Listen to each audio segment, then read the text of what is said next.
La ilaha illallah Muhammadun Rasulullah alaihi salatullah wa alihi wal ahibba.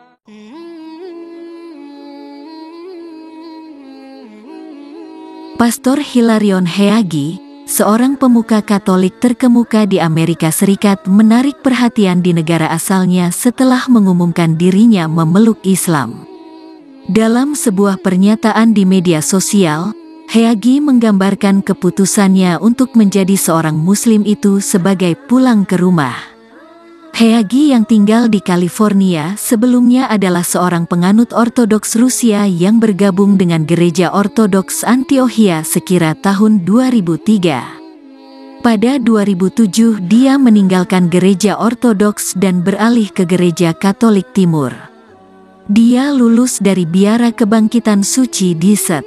Nazianz, Wisconsin untuk menjadi pendeta Katolik Bizantium dan baru-baru ini mengumumkan rencana untuk mendirikan Biara Kristen Timur di California. Namun, dalam sebuah posting di blognya, Heagi yang kini menggunakan nama Said Abdul Latif mengatakan bahwa dia telah lama tertarik pada Islam dan akhirnya memutuskan memeluk agama tersebut. Setelah puluhan tahun merasa tertarik pada Islam dalam berbagai tingkatan, saya akhirnya memutuskan untuk mengambil risiko, kata Heagi sebagaimana dilansir dari Middle East Monitor.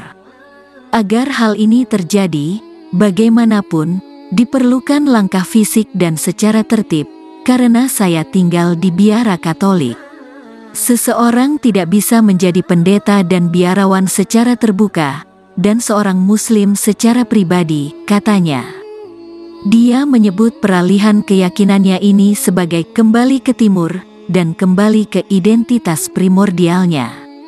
Untuk memulai hidup baru saya sebagai seorang Muslim, saya merasa penting untuk kembali ke timur untuk pulang, tulis Heagi.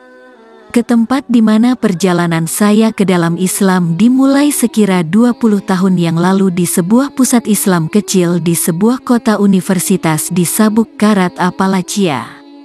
Heagi, atau Abdul Latif menjelaskan pandangannya ini dengan mengutip ayat dari kitab suci Al-Quran. Dan ingatlah ketika Tuhanmu mengeluarkan dari keturunan anak-anak Adam keturunan mereka dan menyuruh mereka bersaksi tentang diri mereka sendiri. Allah bertanya, bukankah aku Tuhanmu? Mereka menjawab, ya, engkau. Kami bersaksi. Dia memperingatkan, sekarang Anda tidak berhak mengatakan pada hari penghakiman, kami tidak mengetahui hal ini. Quran 7:172. Heagi menulis bahwa bagi seorang mualaf memeluk Islam bukanlah sebuah konversi, tetapi lebih kepada kembali ke Islam, yang diyakini sebagai keyakinan primordial manusia. Sebuah proses panjang untuk kembali, tulisnya. Demikian kisah perjalanan mualaf Pastor Hilarion Heagi. Semoga ia bisa istiqomah dan menginspirasi teman-teman untuk lebih